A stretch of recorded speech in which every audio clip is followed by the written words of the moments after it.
Muy buenos días amigos y bienvenidos otra vez más a Crónicas de lo Insólito. Hoy tenemos un tema muy especial, tan especial como la Esfinge, porque la verdad es que es un gran misterio, no se sabe exactamente cuál es su procedencia.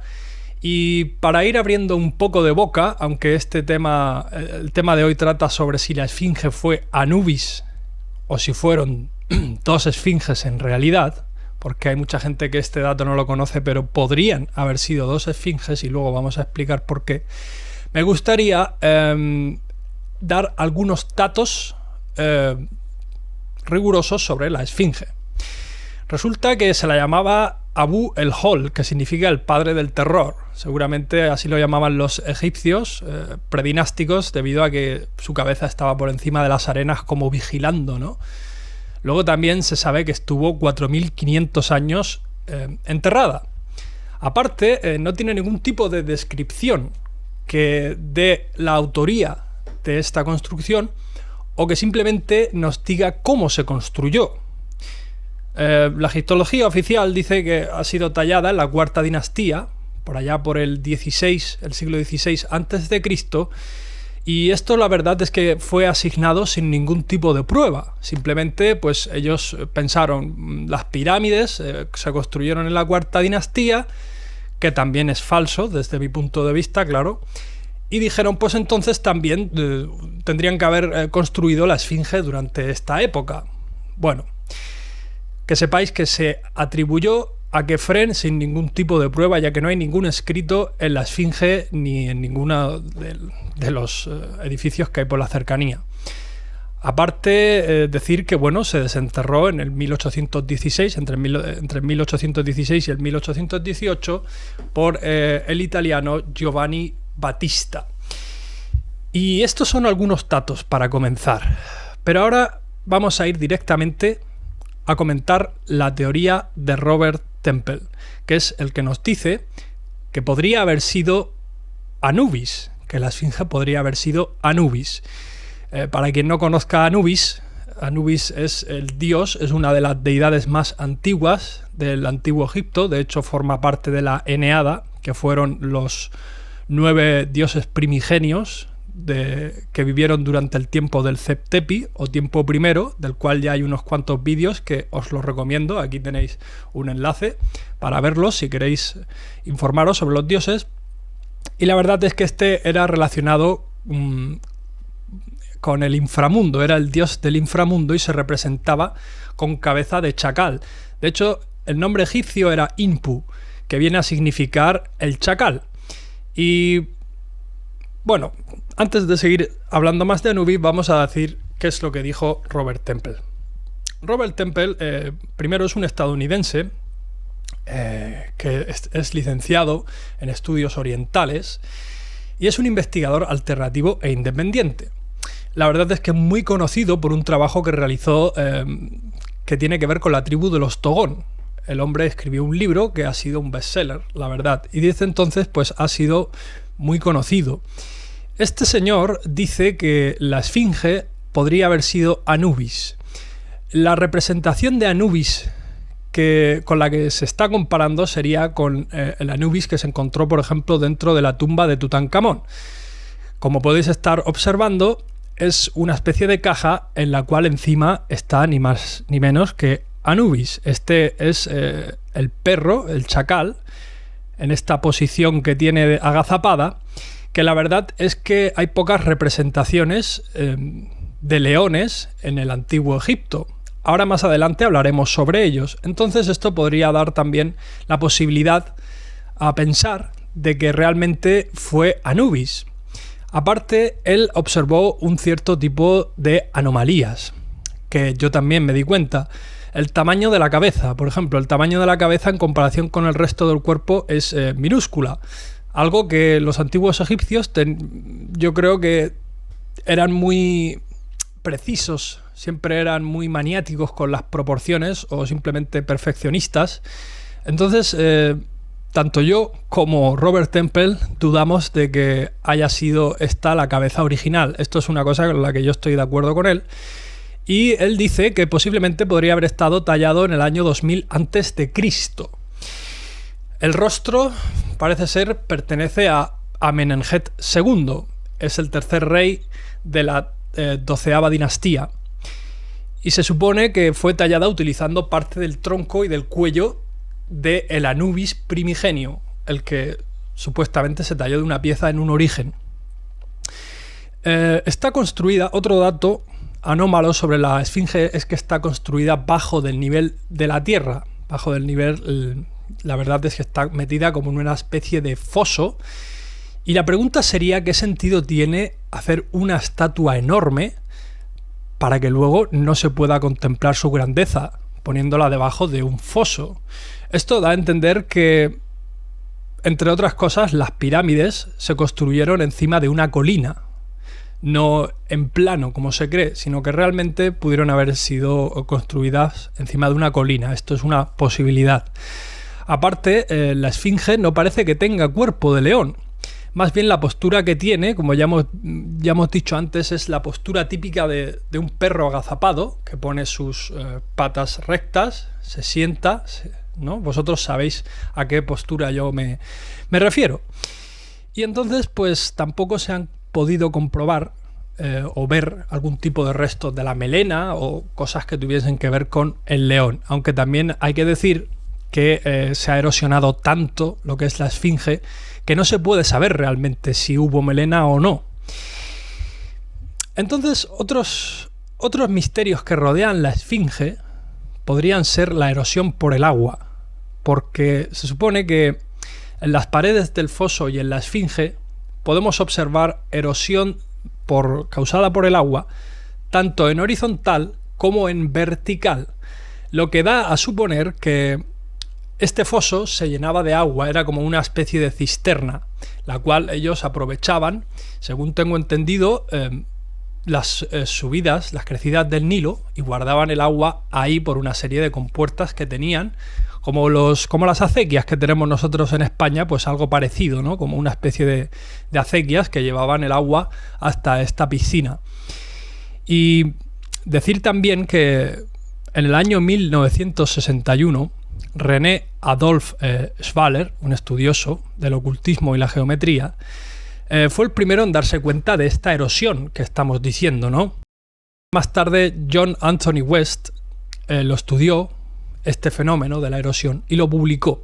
Lo publicó en una revista que se llama Second Look. Y concretamente en esta revista también trabajaba Robert Temple, el que ha hecho la teoría de que la esfinge podría haber sido Anubis, el cual era codirector de esta revista. John Anthony West data, según sus estudios, la esfinge de una antigüedad de 12.500 años. Cosa que coincide con el periodo del Gran Húmedo, quizá al principio del periodo del Gran Húmedo, pero coincide. Entonces yo creo que este podría ser un dato que podría ser. Yo también creo que podría haberse construido hace unos 12.500 años. Y antes de comentaros lo que es la teoría de si han sido dos esfinges, me gustaría hablar un poco de qué es lo que pasa con las cámaras subterráneas. Es bien sabido que desde hace unos años se está comentando que todo el complejo de Giza está rodeado de túneles, está totalmente agujereado y más bien parece un queso gruyère. Está lleno de cámaras, de túneles, incluso se habla de una especie de biblioteca milenaria debajo de la esfinge, cosa que no sabemos si esto es verdad o no, pero más adelante os daré un dato que confirma que por lo menos cámaras debajo de la esfinge hay. La verdad es que esta teoría fue aceptada por lo que sería Robert Bauval y Simon Cox. La teoría, estoy hablando de las grutas y concretamente de la sala debajo de la esfinge, y con esto escribieron un libro, el libro de la cámara secreta, aunque esto también es solo una teoría, ya que se basaron en la predicción de un vidente al cual entrevistaron, y bueno, no voy a contar su historia porque es muy larga y daría mucho de lo que hablar. Pero Robert Temple dice haber encontrado varias crónicas de testigos oculares, esto sí es interesante, que abarca un periodo de 281 años. 281 años en los que el ser humano ha estado hablando de que habían visto cámaras secretas bajo de la esfinge. Esta cámara supuestamente está situada debajo de los muslos de la esfinge, descrita como la típica cámara funeraria, con jeroglíficos en las paredes y restos de un ataúd que supuestamente era de madera. La entrada a esta fue hecha con posterioridad a la construcción de la esfinge, seguramente por los saqueadores. Aquí podéis ver una imagen en la que se ve que realmente se hizo un agujero en la parte posterior izquierda, seguramente con algún tipo de dinamita o simplemente con mazas, a saber cómo. Pero la verdad es que lo hicieron. Luego, más tarde, el doctor John Kinnaman, arqueólogo bíblico y egiptólogo finlandés, y el egiptólogo finlandés Petri, dijeron durante una conferencia en 1924 que habían descubierto un túnel al sur de la pirámide. Esto es una historia un poco dudosa, pero os la voy a comentar, en el cual dice que recorrieron un largo túnel hasta llegar finalmente a una sala enorme en la que se pudieron encontrar cientos de prismas de cristal, artilugios y máquinas extrañas, de funcionamiento extraña, y hasta una máquina antigravitatoria, según estos señores. Pero lo más curioso de esta historia es que después de haber dado esta conferencia y haber hecho este mapa que estáis viendo ahora mismo, los señores dijeron que no recordaban dónde estaba la susodicha entrada, cosa que resta bastante credibilidad al tema de que debajo de ella hubiese por lo menos esta maquinaria y estos prismas que ellos comentan. Pero hay algo que sí que es cierto sobre las cámaras que hay debajo de la esfinge. Resulta que en 1991 el sismógrafo, el doctor Thomas Dobecki, descubrió por medio de pruebas acústicas lo que parecía ser una sala de 9 por 12 por 5 metros.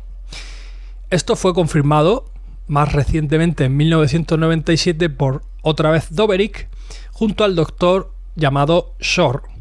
Usaron un escáner y confirmaron la existencia de la cámara, además de un pasillo que parecía conducir a la pirámide de Kefren, cosa que la verdad es que corrobora un poco lo que estábamos diciendo de que todo el complejo de Giza realmente está lleno de cámaras y túneles por debajo, que vete tú a saber qué es lo que hay o qué es lo que había si no lo han saqueado ya. En la esfinge, como ya hemos comentado antes, no aparece ningún texto que describa su autoría, pero es que tampoco se ha podido comprobar, pasando un poco de tema, en los escritos de las pirámides y en ningún otro escrito la existencia de la esfinge. La esfinge como tal no aparece en los textos. No se habla de un león gigante en ninguna de las partes, cosa que es un dato bastante curioso.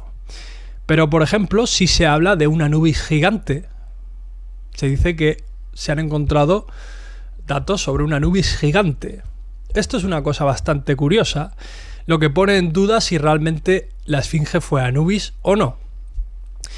Y ahora vamos a hablar si realmente pudo haber sido la esfinge en vez de dos esfinges. Vamos a hablar de qué es lo que pasa con los leones. La verdad es que hay una estela entre las dos patas delanteras de la esfinge en la que nos podemos encontrar una historia, la historia de Tutmosis. Él dice que después de una larga cacería se encontraba fatigado y se fue a tumbar junto a la esfinge, cuando estaba esta todavía cubierta de arena. Y la esfinge en sueños dice que le habló. Dice que le dijo que si retiraba las arenas, las ardientes arenas que lo cubrían, lo iba a llevar hacia el camino del trono, lo iba a hacer rey. Y así es como lo hizo. Descubrió la arena y lo hizo rey. Parece ser que efectivamente esta historia se cumplió. Pero lo más curioso de todo no es la historia, que es muy bonita, es lo que hay grabada en esta estela. Miremosla. Aquí podemos observar cómo podemos ver dos leones que se están dando la espalda, uno con el otro. y debajo tienen como una especie de recinto. Hay gente que dice que este recinto es el que tiene enfrente la esfinge, cosa que ya podemos descartar porque los egipcios no hacían representaciones así, sino que si realmente hubiera estado debajo lo hubieran puesto debajo. Y la otra cosa es que aparte tampoco se parece. Pero lo más curioso de todo es que aparecen dos esfinges y podemos apreciar a Tutmosis cómo le está haciendo unas ofrendas. Concretamente estamos hablando de Tutmosis IV. Pues bien, ¿qué podría ser estos dos leones? ¿Podrían haber sido dos esfinges? Pues la verdad es que yo tengo datos de un dios poco conocido que era un león. Más bien eran dos leones. Estamos hablando de Aker. Aker, como podéis estar viendo aquí en esta imagen, no era ni más ni menos que el dios de la dualidad, con propósitos duales. Era el guardián de las puertas de la mañana y de la tarde. Los guardianes de la Ket, o la llave de la vida. Como podéis comprobar, entre estos dos leones tenemos tanto el sol como el Aket. También decir que estos dos leones, como ya habéis podido comprobar, al estar uno mirando a un sitio y el otro al otro, la verdad es que estaban mirando al este y al oeste, porque uno representaba el león del ayer y otro representaba al león del mañana, y lo que hacían de alguna manera era guardar el tiempo. Era como si eran como los guardianes, ¿no? Y los nombres de estos eran Sef y Duat. Esto es, como ya hemos dicho antes, ayer y mañana. O sea, Sef significa ayer y Duat significa el mañana. La verdad es que yo a veces me pregunto si no hubiera sido porque estos dos leones, porque la esfinge está mirando hacia el este. Entonces podría haber sido que hubiera habido una esfinge mirando hacia el oeste. Y entonces tendríamos la representación de esto que estamos viendo aquí. Además, Aker era uno de los dioses más antiguos. Formaba parte, era del tiempo de la Eneada, o incluso anterior a la Eneada, perdón. Mejor dicho, era anterior a la Eneada. Es poco conocido.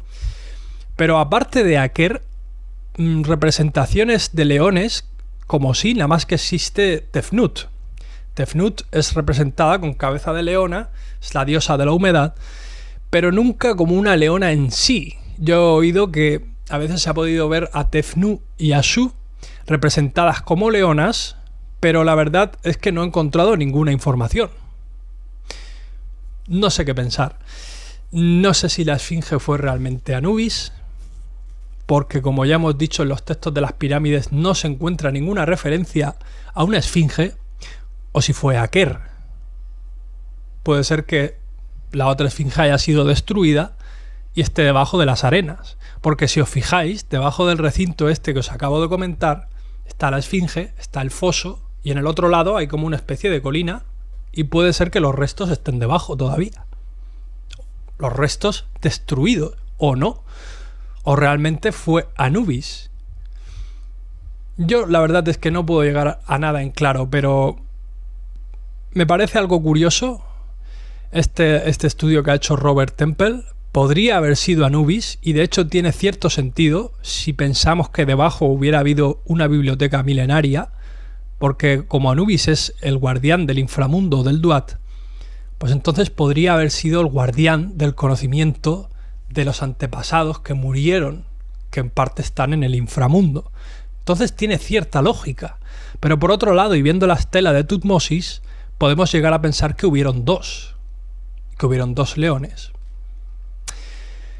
La verdad, amigos, es que no puedo sacar nada en claro de esto. Simplemente os comparto esta información para que veáis que el tema de la esfinge no está tan claro, ni de su procedencia, ni de su creación, ni de su técnica de construcción. O sea, de nada. No se sabe absolutamente nada. Y cada vez yo creo que menos. Pero en fin, espero que os haya gustado este programa, que os haya resultado interesante y que hayáis podido aprender un poco y abrir la mente a qué es lo que podría haber pasado con esta misteriosa estatua milenaria y que además pesa una barbaridad y que se hizo de una sola pieza. Bien, amigos, me despido de vosotros y nos vemos en el siguiente programa de Crónicas de lo Insólito. Hasta luego.